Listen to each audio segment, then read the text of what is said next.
Hello viewers, welcome to another vlog. मैं doctor Joydev, मैं एक कंसल्टेंट पैथोलॉजिस्ट हूँ।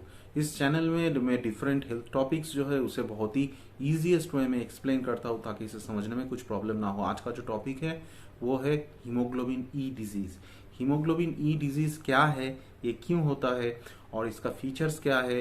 हीमोग्लोबिन ई डिजीज और ई ट्रेट, ये दोनों कंडीशन सेम है या डिफरेंट है, इसी बारे में इस ब्लॉग में मैं डिटेल्स में डिस्कस करूंगा। आपको अगर इस बारे में जानने का इंटरेस्ट है तो इस ब्लॉग को एंड तक देखते रहिए।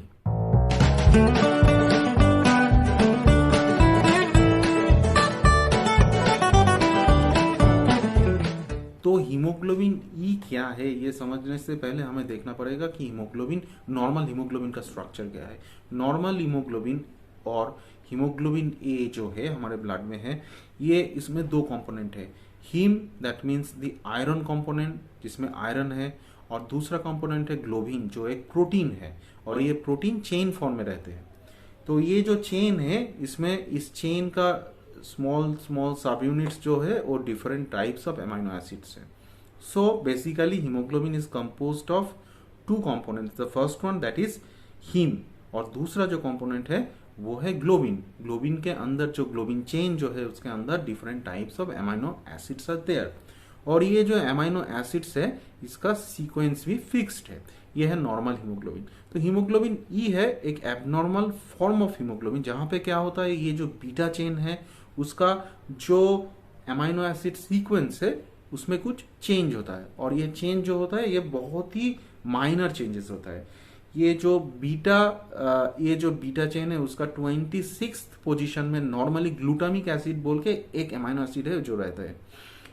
हीमोग्लोबिन ई डिजीज में प्रॉब्लम क्या होता है कि ये जो 26th पोजीशन में जो ग्लूटामिक एसिड है वो चेंज होता है लाइसिन बोल के एक दूसरा अमीनो एसिड है उससे। उससे प्रॉब्लम क्या होता है, जो बीटा चेन जो प्रोड्यूस होता है अनस्टेबल होते हैं, और ये बीटा चेन का जो प्रोडक्शन है वो कम हो जाता है। तो ये जो हीमोग्लोबिन ई डिजीज है उसमें मेन जो प्रेजेंटिंग फीचर होता है वो है एनीमिया। दैट मीन्स हीमोग्लोबिन का अमाउंट कम हो जाना, आरबीसी का काउंट थोड़ा कम हो सकते हैं। तो अब जानते हैं कि हीमोग्लोबिन ई डिजीज और हीमोग्लोबिन ई ट्रेट, ये दोनों कंडीशन सेम है या नहीं। डिजीज एक ऐसा कंडीशन है जहां पे जो क्रोमोसोम में हर एक जीन का एक पेयर रहता है। दैट मीन्स एक जीन फादर से आते हैं और दूसरा जीन मदर से आते हैं। तो जिसके शरीर में ये दो जीन जो है, बीटा चेन का जो दो जीन है, ये दोनों ही अगर इफेक्टेड या फिर म्यूटेटेड हुआ तो फिर उस व्यक्ति के शरीर में हीमोग्लोबिन ई डिजीज होगा। दैट मीन्स जिसके शरीर में दो mutated copies of beta gene है उनके शरीर में हीमोग्लोबिन ई डिजीज होगा, और जिनके शरीर में एक जीन इफेक्टेड है दूसरा जीन नॉर्मल है उनके शरीर में हीमोग्लोबिन ई ट्रेट होगा।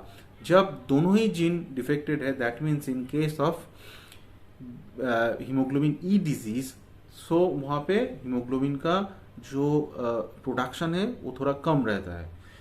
और ऐसा भी नहीं कि ये अमाउंट बहुत ही कम रहता है।